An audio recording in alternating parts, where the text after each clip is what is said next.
Hello বন্ধুরা, সবাইকে স্বাগত জানাই স্টাডি সাকসেস কোচিং সেন্টারে। বন্ধুরা, তোমাদেরকে আমি আগেই বলেছিলাম তোমাদের জন্য কিন্তু জেনারেল সায়েন্সের অধ্যায় ভিত্তিক ক্লাস কিন্তু আমি নিয়ে আসবো। তো একই রকমভাবে আগের দিন একটা অধ্যায় ভিত্তিক ক্লাস দিয়েছিলাম, তো আজকেও আবার কিন্তু খুবই ইম্পর্ট্যান্ট একটা চ্যাপ্টার, যেটা হচ্ছে আলো। আলো কিন্তু একদিনে শেষ করা যাবে না, এর পরবর্তী আরও ক্লাস আসবে। তো আজকে আলোর 45খানা কোশ্চেন নিয়ে আলোচনা করব। এটা আমাদের আজকের সায়েন্সের 3 নম্বর ক্লাস, এনটিপিসি এবং গ্রুপ ডির জেনারেল সায়েন্সের 3 নম্বর ক্লাস। এছাড়া এনটিপিসি তো আরও আমরা জিকে কোশ্চেন, যেখানে সমস্ত রকমের কোশ্চেন যেগুলো থাকে সেগুলো কিন্তু অলরেডি আমরা সে ক্লাস করেছি, সেগুলোর প্লেলিস্ট তোমরা পেয়ে যাবে, সেগুলো দেখবে। প্লাস শুধুমাত্র সায়েন্স, সাধারণ যে বিজ্ঞান, জেনারেল সায়েন্স, তার এটা 3 নম্বর ক্লাস, যেখানে আমরা ফার্স্ট ক্লাস যেটা করিয়েছিলাম সেটা হচ্ছে 100খানা কোশ্চেন ছিল সায়েন্সের কোশ্চেন, সমস্ত রকম সমস্ত চ্যাপ্টারের এখানে কোশ্চেন ছিল। 100খানা কোশ্চেন আলোচনা করেছিলাম ফার্স্ট পার্ট 1।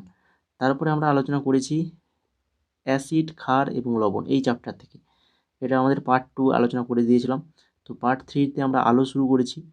এর পরবর্তীতে আলোর আরও কিছু কোশ্চেন, কারণ একদিনে আলো চ্যাপ্টার শেষ করা কোনো দিন সম্ভব নয়।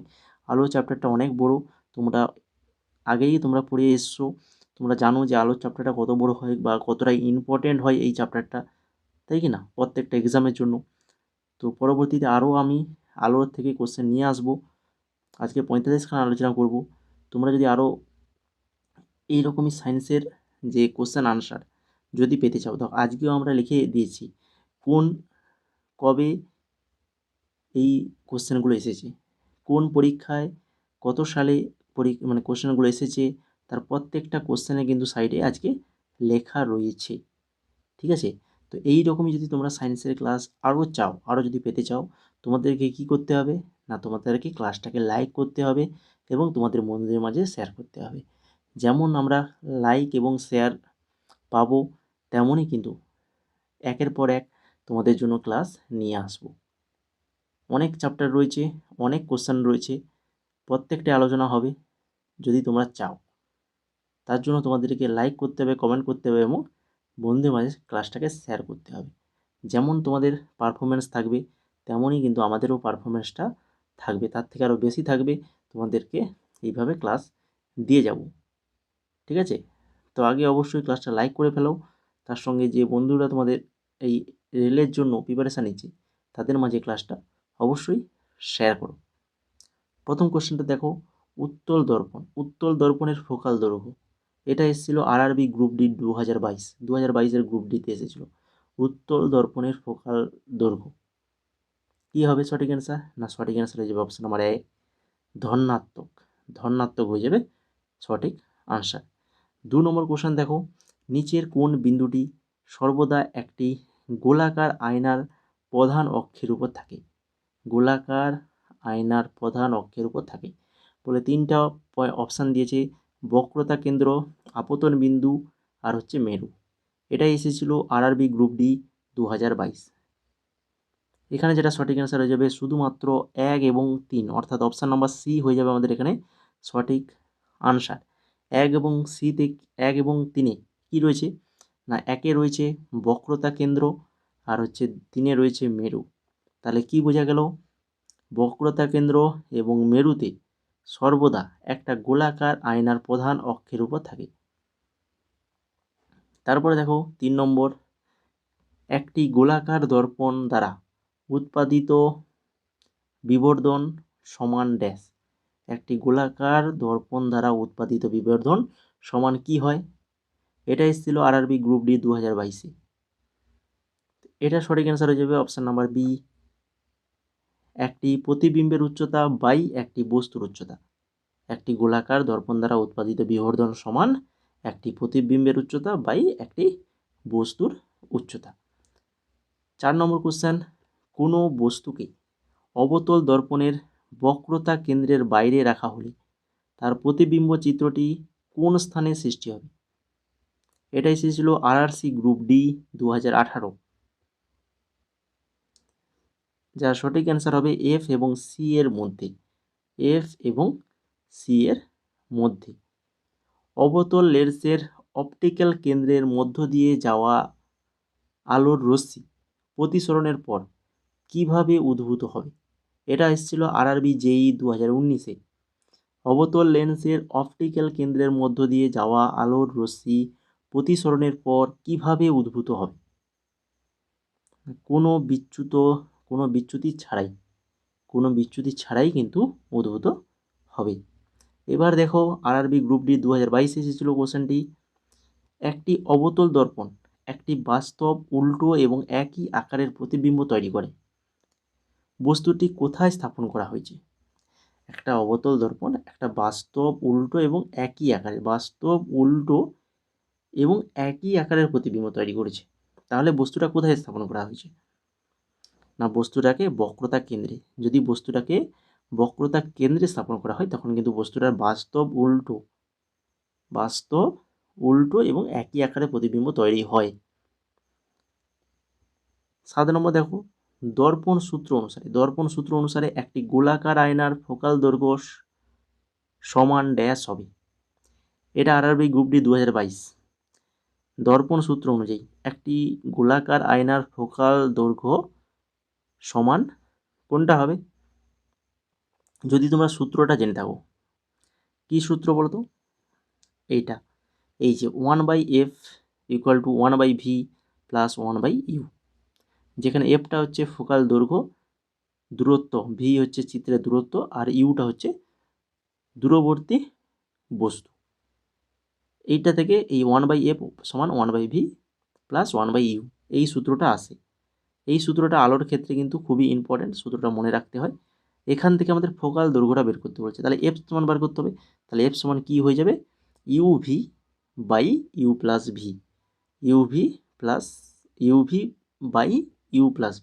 সেটা কোথায় রয়েছে? না, সেটা হচ্ছে অপশান বিতে রয়েছে। তাহলে অপশান বি হয়ে যাবে আমাদের এখানে সঠিক আনসার। এরপরে চলে যাও 8 নম্বর কোশ্চেন। এটা এসছে আরআরবি গ্রুপ ডি 2022-এ। একটি অবতল দর্পণের বক্রতার কেন্দ্র থাকে ড্যাশ। একটি অবতল দর্পণের বক্রতার কেন্দ্র থাকে দর্পণের সামনে থাকে। এখান থেকে উত্তল দর্পণের বক্রতার কেন্দ্রটি কোথায় থাকে? উত্তল দর্পণের বক্রতার কেন্দ্রটি দর্পণের পিছনে থাকে। এখানে সামনে থাকে অবতল দর্পণের ক্ষেত্রে, আর উত্তল দর্পণের ক্ষেত্রে পিছনে থাকে। 9 নম্বর কোশ্চেন দেখো, দর্পণের ফোকাস দৈর্ঘ্য এবং বক্রতা ব্যাসার্ধের মধ্যে সম্পর্ক কি? ফোকাস দৈর্ঘ্য এবং বক্রতা ব্যাসার্ধ, এটা হচ্ছে আরআরসি গ্রুপ ডি 2018-তে এসছে।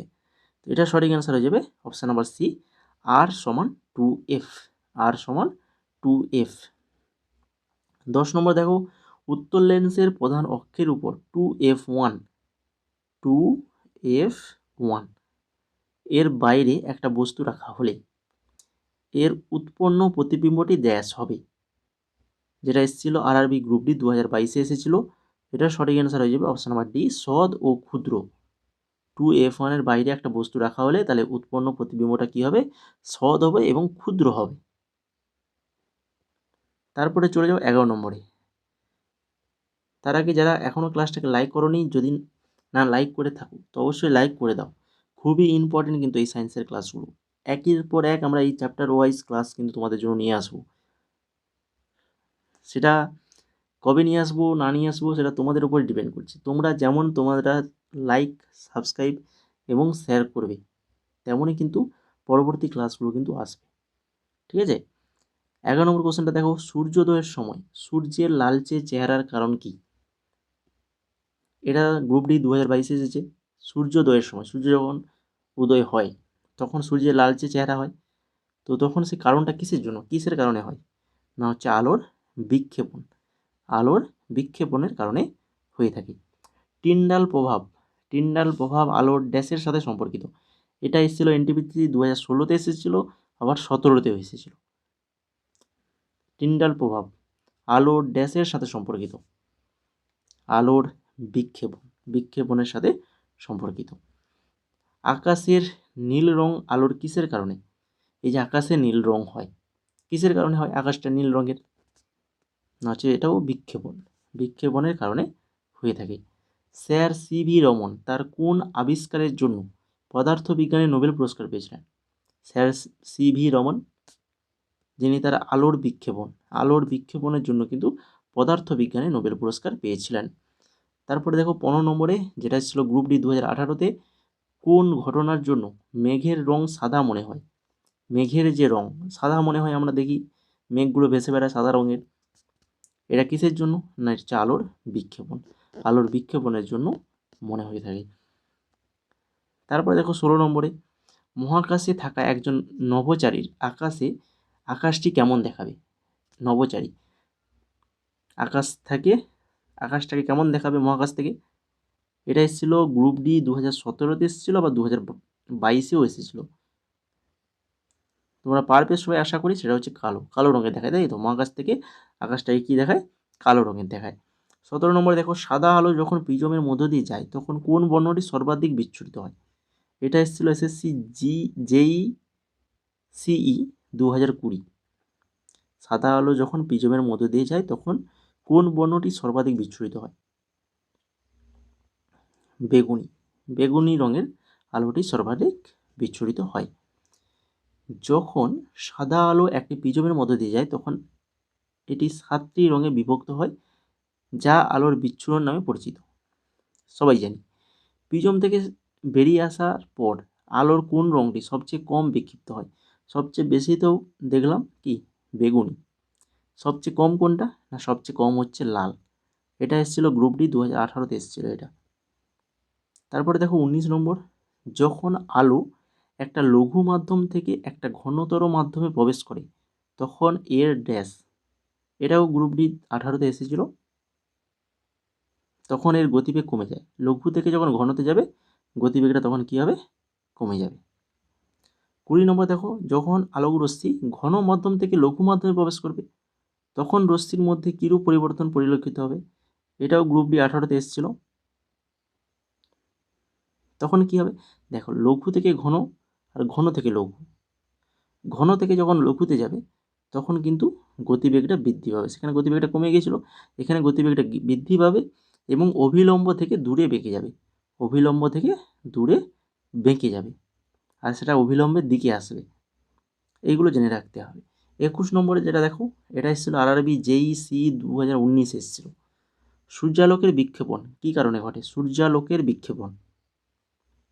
কী কারণে ঘটে? না, হচ্ছে বায়ুমণ্ডলের কারণেই ঘটে থাকে। সূর্যের আলো যে ছড়িয়ে পড়ে চারদিকে। 22 নম্বর দেখো, ড্যাশ হলুদ ল্যাম্পের স্ট্রিট লাইটে ব্যবহৃত হয়।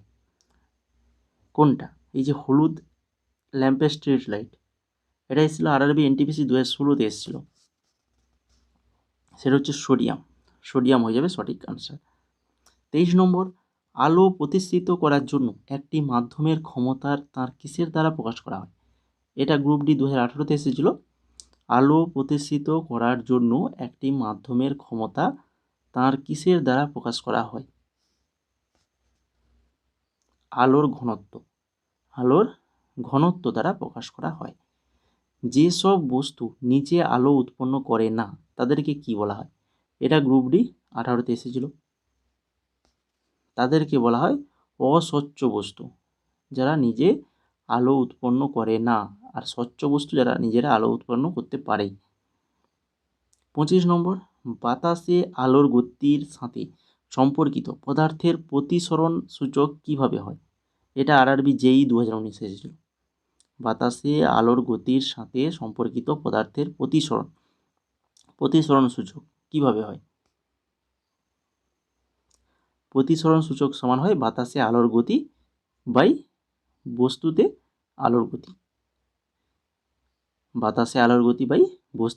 গতি। 26 নম্বর, ওলে রোমার কোন সালে ইতিহাসে প্রথমবার আলোর গতি মাপেন? এটা এসেছিল আরআরবি এনটিপিসি 2016-তে। যার সঠিক অ্যান্সার হয়ে যাবে 1676। ওলে রোমার 1676 সালে ইতিহাসে প্রথমবার আলোর গতি মাপেন। সবুজ আলোতে একটি লাল কাগজ কি হিসাবে পরিদর্শিত হয়? বা এরকম প্রশ্ন আসে যে একটা লাল গোলাপ যেটা যদি সবুজ আলোতে নিয়ে যাই তখন সেটা কি রঙের দেখাবে? তখন সেটা দেখায় কালো রঙের দেখায়। আলোক রশ্মি নিম্নলিখিত কোন মাধ্যমের মধ্য দিয়ে প্রভাবিত হতে পারে না? আলোক রশ্মি নিচের যে দেখো অপশানগুলো রয়েছে এদের মধ্যে কোনটার মধ্য দিয়ে প্রভাবিত হতে পারে না? তো অবশ্যই তোমরা বলবে যেটা যে অস্বচ্ছ বস্তু যেগুলো তার মধ্য দিয়ে কিন্তু আলো প্রভাবিত হতে পারে না। শূন্য স্থানে আলোর বেগ কত? খুবই ইম্পর্টেন্ট, আরআরবি এএলপি 2018-তে এসেছিল। শূন্য স্থানে আলোর বেগ 3 × 10⁸ মিটার পার সেকেন্ড বা মিটার সেকেন্ড ইনভার্স বা সেকেন্ড টু দি পাওয়ার -1, যাই বলতে পারো। 3 × 10⁸ এই কথাটা অবশ্যই মনে রাখবে। আর মিটার পার সেকেন্ড, ঠিক আছে, মিটার পার সেকেন্ড বলবে। নিম্নলিখিত কোন মাধ্যমে আলোর গতি সর্বাধিক হয়? এটা আরআরবি এএলপি 2018-তে এসেছে। নিম্নলিখিত কোন মাধ্যমে আলোর গতি সর্বাধিক হয়? সর্বাধিক হচ্ছে শূন্য স্থানে, শূন্য মাধ্যম, ঠিক আছে, শূন্য স্থানে আলোর গতিবেগ সর্বাধিক হয়। তো এখনও যারা ক্লাসটাকে লাইক করোনি, এখনও 30খানা কোশ্চেন কিন্তু অলরেডি আলোচনা হয়ে গেছে, 45খানা আলোচনা করবো, মানে আর 15খানা বাকি রয়েছে। তো যদি ভালো লেগে থাকে তো অবশ্যই লাইক করে দাও। এই ধরনের ক্লাস যদি পেতে চাও, লাইক, কমেন্ট এবং শেয়ার মাস্ট করতে হবে কিন্তু, যদি তোমরা পরবর্তী এই ধরনের এইরকম ইম্পর্টেন্ট ক্লাস যদি পেতে চাও। 31 নম্বর কোশ্চেন দেখো, আলোর কোয়ান্টাম তত্ত্ব কে দিয়েছিলেন? এটা এসেছিল আরআরবি এএলপি 2018-তে। আলোর কোয়ান্টাম তত্ত্ব প্ল্যাঙ্ক কে দিয়েছিলেন? প্ল্যাঙ্ক দিয়েছিলেন, প্ল্যাঙ্ক। তারপরে দেখো আরআরবি গ্রুপ ডি 2022-এ এসেছিল। বায়ুমণ্ডলীয় প্রতিসরণের কারণে সূর্যোদয়ের প্রায় ড্যাশ মিনিট আগে আমরা সূর্যকে দেখতে পাই। সূর্যোদয়ের প্রায় কত মিনিট আগে আমরা সূর্যকে দেখতে পাই? 2 মিনিট, 2 মিনিট আগে। এনটিপিসি 2016-তে এসেছে।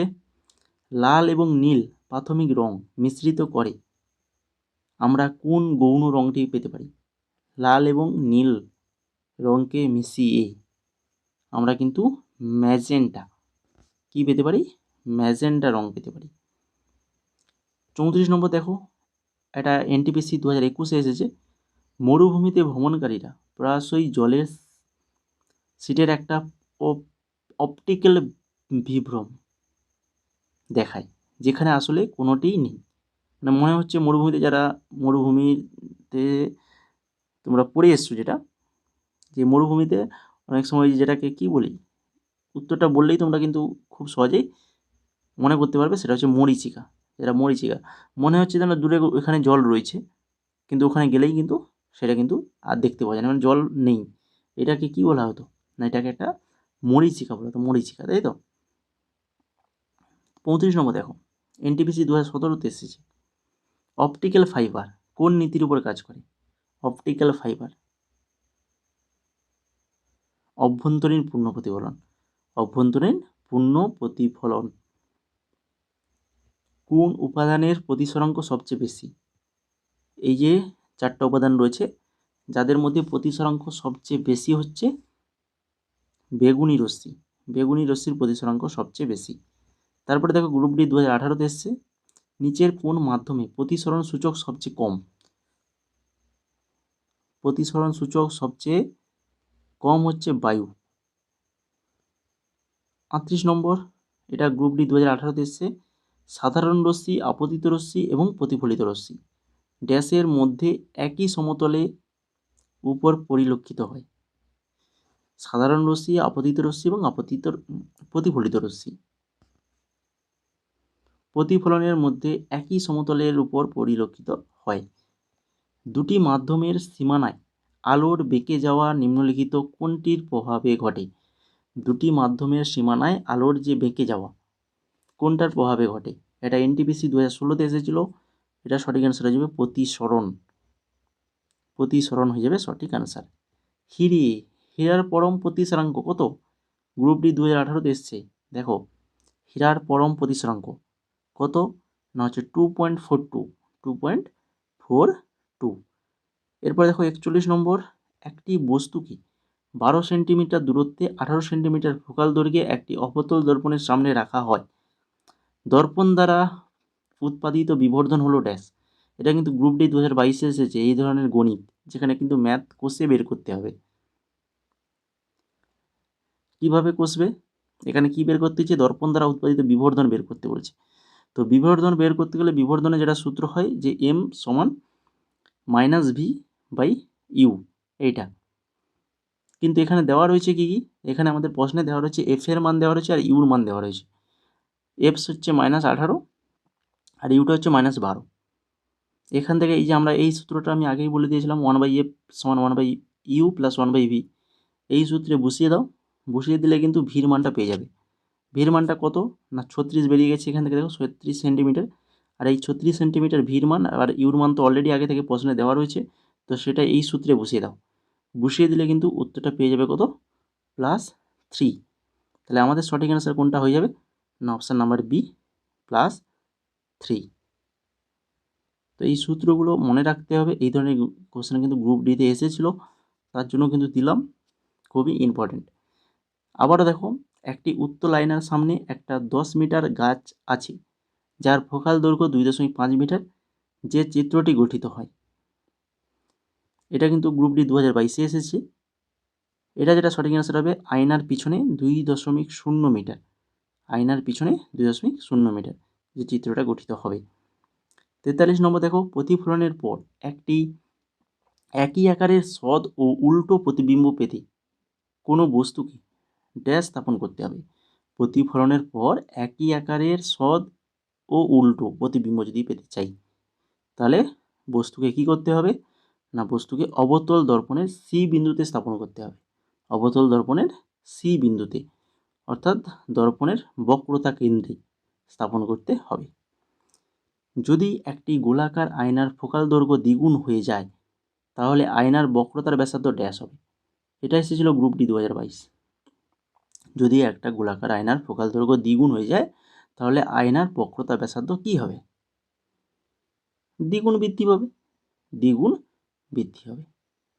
আর আজকের ক্লাসের শেষ কোশ্চেন 45 নম্বর কোশ্চেন, উত্তল দর্পণের সামনে একটা বস্তু রাখা হয়, কি ধরনের প্রতিবিম্ব ঘটবে। এটা এসেছিল গ্রুপ ডি 2018-তে। উত্তল দর্পণের সামনে একটা বস্তু রাখা হয়, তাহলে কিন্তু মেরু এবং ফোকাসের মধ্যে অসৎ সমশীর্ষ ছোট প্রতিবিম্ব, মেরু ও ফোকাসের মধ্যে অসৎ সমশীর্ষ এবং ছোট প্রতিবিম্ব গঠিত হবে। তো এই ছিল মোট ইম্পর্টেন্ট 45খানা কোশ্চেন, যেখানে previous year plus important question দুটোই এখানে রাখা হয়েছে। 45খানা কোশ্চেন আলোচনা করলাম।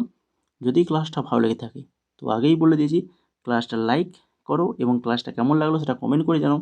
এবং তার সঙ্গে যে বন্ধুরা তোমাদের এই রেলের এক্সামের জন্য প্রিপারেশান নিচ্ছে তাদের কাছে কিন্তু এই যে ক্লাসগুলো শেয়ার করো। আমরা যে ক্লাসগুলো করেইছি যার লিঙ্ক তোমরা প্রত্যেকটাই আমাদের ডেসক্রিপশানে পেয়ে যাবে।